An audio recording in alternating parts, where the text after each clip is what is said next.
Hey, what's up, everyone? Doing Bible Online. I got a question this week about the 144,000 that are mentioned in Revelation.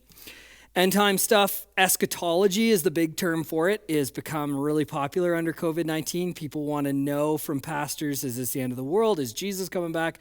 Lots of questions, which is causing people to read Revelation a little bit more. And so people want to know.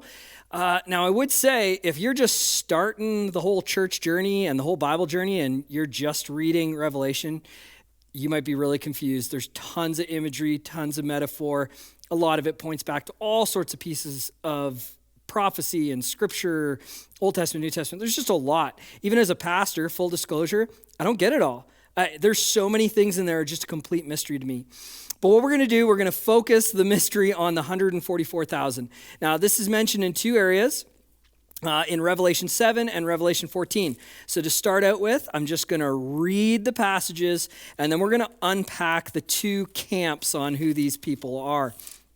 All right, so if you have a Bible, you can grab it and go to Revelation chapter 7. Revelation is the last book of the Bible.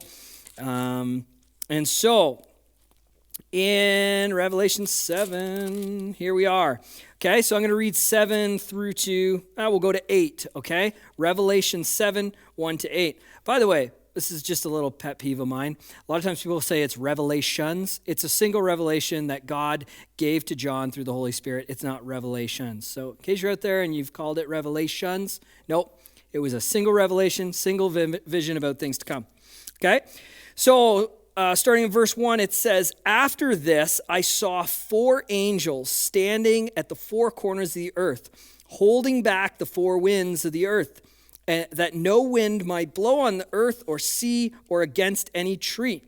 Then I saw another angel ascending from the rising of the sun with the seal of the living God, and he called with a loud voice to the 4 angels who had been given power to harm earth and sea, saying, 'Do not harm the earth or the sea or the trees until we have sealed the servants of our God on their foreheads.'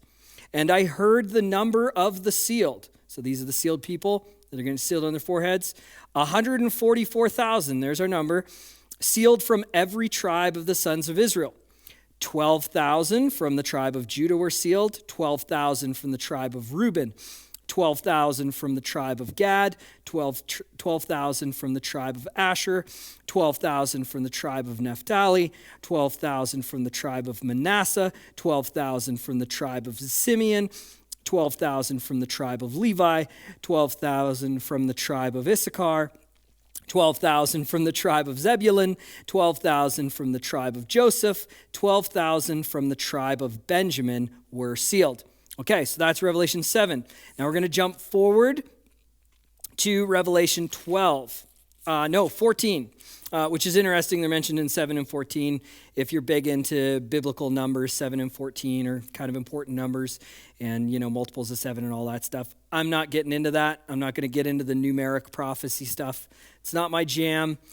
Still lots of mystery in that. I don't know if I can make a definite guess on where things are placed, since the numbers of chapters and verses were placed after numbers and chapters and verses weren't in the original text, just so we're clear. So people who place that, it's kind of a loose argument, just in case you're wondering, because that's often a side question. Okay, so I'm going to look at Revelation 14. It says, "Then I looked, and behold, on Mount Zion stood the Lamb, and with him," here's that number, 144,000 who had his name and his father's name written on their foreheads. And I heard a voice from heaven like the roar of the many waters and like the sound of loud thunder. The voice I heard was like the sound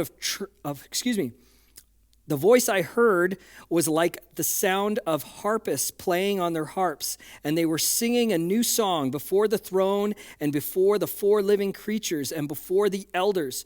No one could learn that song except the 144,000 who had been redeemed from the earth.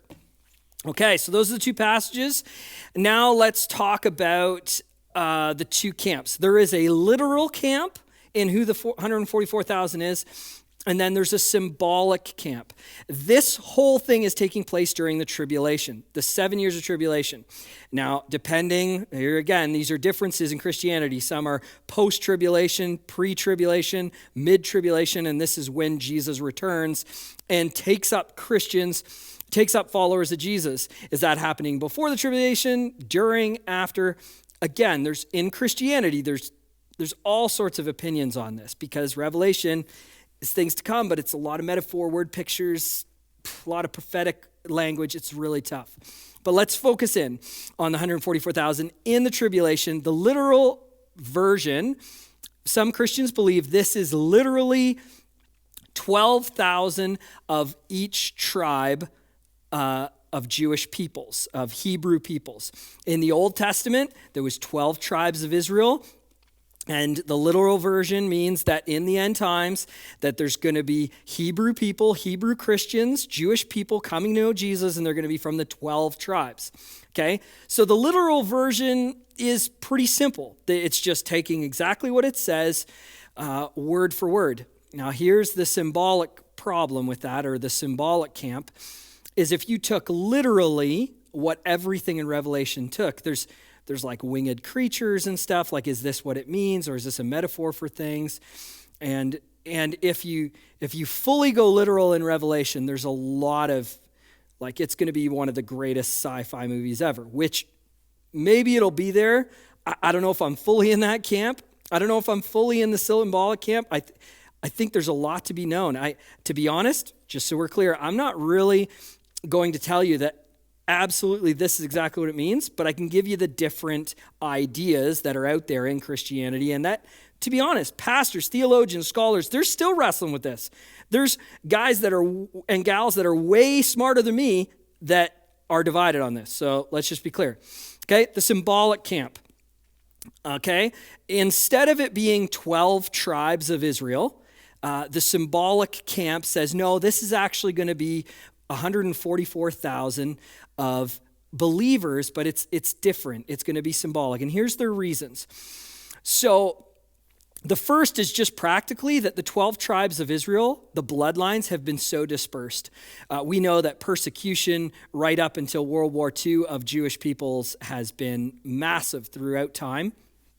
The Lord has continued to keep the Jewish people and keep Jewish people, the line, the race of Jewish people. God has kept it going despite many nations wanting to eradicate them, again, as early as World War II. But still, the 12 tribes have been dispersed. No one can really track back and say, oh, I am definitely from the line of Reuben. So how are those bloodlines going to come back together again? That's one of the pushbacks against the literal version. The other thing is the number. The number of just 12,000 making 144,000. There's some belief that this is actually has to do with instead of just 144,000, it's 12 times 12 times 1,000. And 1,000 is the prophetic number for like lots. And maybe it's the use of 144,000 isn't exact in that number as it may is saying the prophetic use of 144,000 is to basically said, 12 times 12 of millions or like multiples. So this is a bit of a pushback. There's also a pushback in that the tribes don't match. And in chapter 7, when it talks about the 12 tribes, you're like, oh, well, it's very clear here. It's just the 12 tribes of Israel. But then when you actually look at these, it's not. Because if you go back to Genesis 35, and you go back again, Genesis 35, 22 to 26, and I'll put some of these notes down in the comments so you can look up after.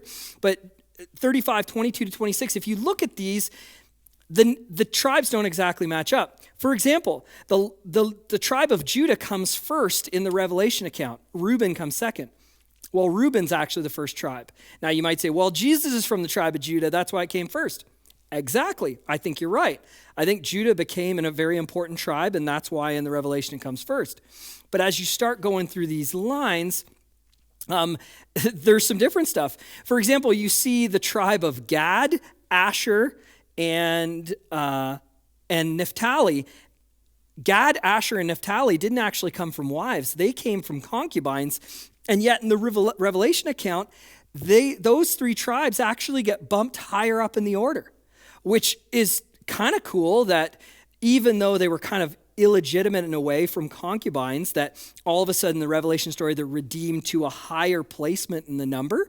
Where they're placed is different, but in the Genesis account, these are placed lower.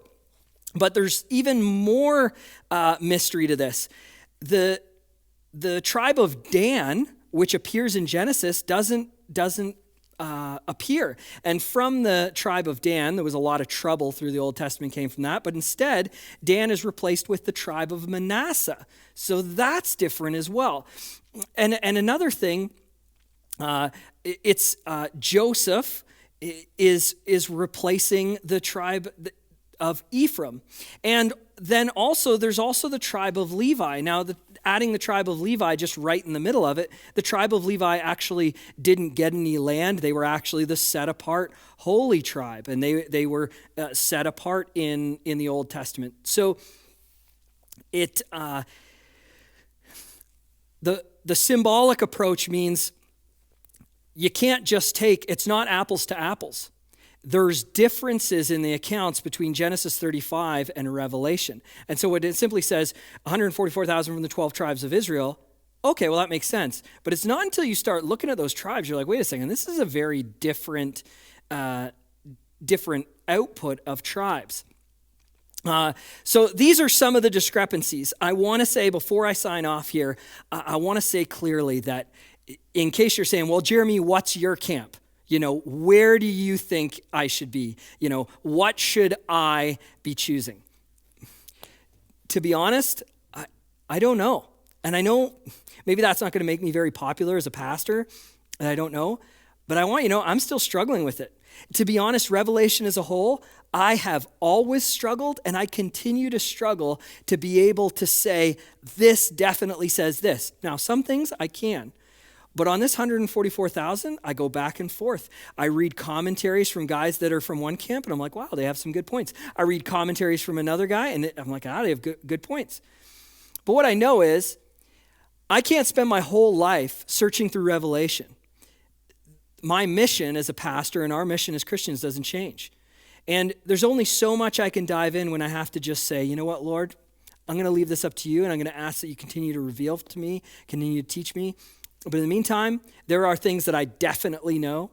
I definitely know that the only way to heaven and the only good spot to be in when the end time comes, is to be with Jesus. And so I'm going to continue to proclaim that, and I encourage you to too. If you're looking at Revelation, you're interested in eschatology, this is a beautiful thing. I don't want to push against that, but I would say be prepared to be reading the rest of the Bible, because you need to know so many previous books before you get into Revelation. Thanks a lot. We'll see you next time.